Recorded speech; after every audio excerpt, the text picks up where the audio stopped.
Hello, gents. Walk towards me. Right, so come with you, Max. Look at, what film's this out of? Reservoir Dogs? Okay, because what we want to do is, guys, just walk behind me, keep going, is just show off your fantastic stand. Here we are with the guys from Worldwide Fruit. And just bunch up, guys. Talk about the very special person that you had on the stand earlier, and we don't need Steve. Right. Yeah, no, I was really lucky. We had the Countess of Wessex here this morning and showed us some of the new variety stuff we're doing. She was really impressed. Yeah. She was really interested in what we're doing, especially the red flesh stuff.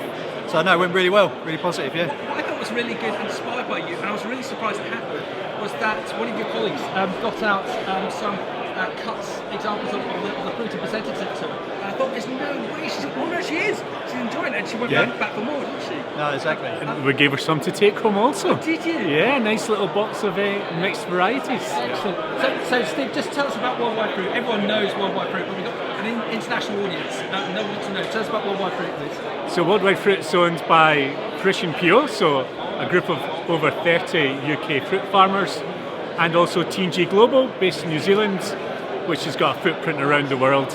Main products are apples, pears, avocados and stone fruit, but we're here, our roots are in Kent with the apple growers, and it's great to be one of the main sponsors at the National Fruit Show. Well done, and I was told to thank you for being one of the main sponsors for the British Fruit Show. Is this something that you like to major on, British products, back into the UK? Yeah, definitely. I think with our grower ownership, we're well invested in it. So for us, to put a little bit back into the industry in terms of our support for it here today is, vitally important. Really. Also, I think from our side, just showing to our growers that we're there for them as well, and it gives us a really good talking opportunity, place to meet, and talk about where we're at, in terms of the time of the year. And guys, we are living in interesting times. There's a lot going on. What were you picking up from the growers today? What are they all saying? What's the mood? So I'll give you two parts. One, everyone's concerned about costs and about prices, but the great thing is everyone is saying this is a season where genuinely they've picked a fantastic crop. Colour's great, sugars are great, it's going to taste good. So we need to make sure we get enough people tasting it, because fingers crossed it's really going to deliver. Yeah, well done, because that's something I've been quite naive to, and learning over the years. If we can get the consumer to taste the product, you've got them. You've got them enticed. So what's your thoughts as to how we can get the consumer to enjoy, to physically taste that apple for the first time? What's the magic dust? Oh, that's a good question. I think it's all about the visual appearance of the fruit to begin with, and I think as Steve said, we're in a great place this year. Fruit's got real high colour, it's attractive, so we know as soon if they buy it and they try it, we're pretty certain they're going to come back. So I think that's really key. And then, tactically getting the right positioning piece around the price and able to, to get them customers over the line to try it, because we've definitely got a vintage crop in terms of flavour and appearance this year. Yeah, well done. And not looking to label any negativity, but Sarah Carcott, when she opened the show, she wanted to label the fact that we're seeing basically 25% price increases of everything for growers and for the likes of yourselves. Steve, is that something that you're concerned about? Do you think we need to see more from the retailers? Do the consumers need to pay more money so that it's going to be beneficial? Is this going to help the supply chain?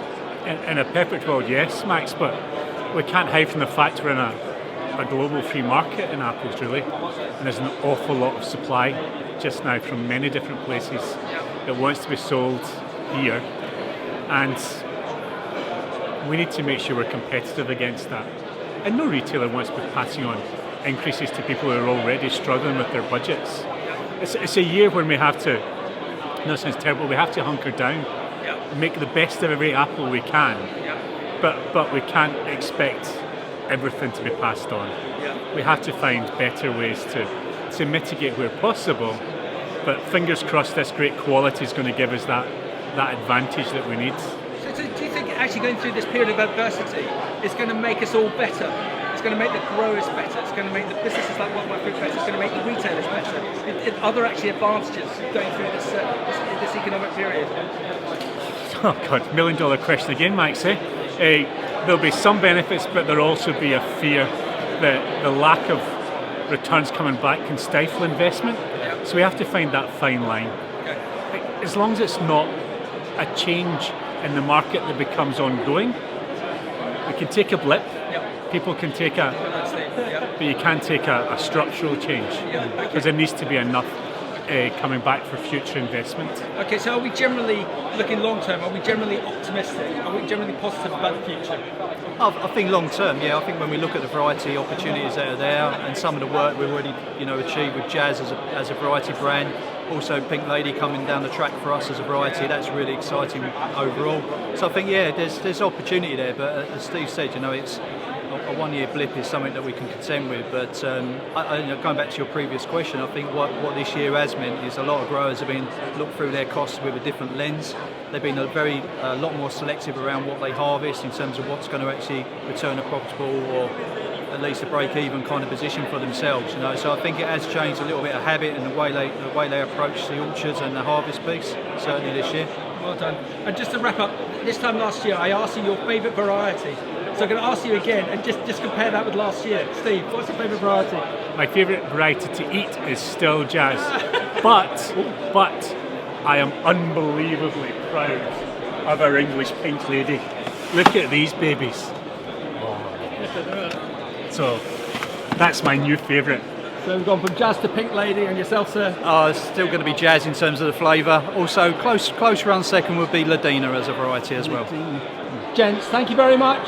Well done. Thank you for sponsoring the show. Cheers, buddy. This one isn't a lot like off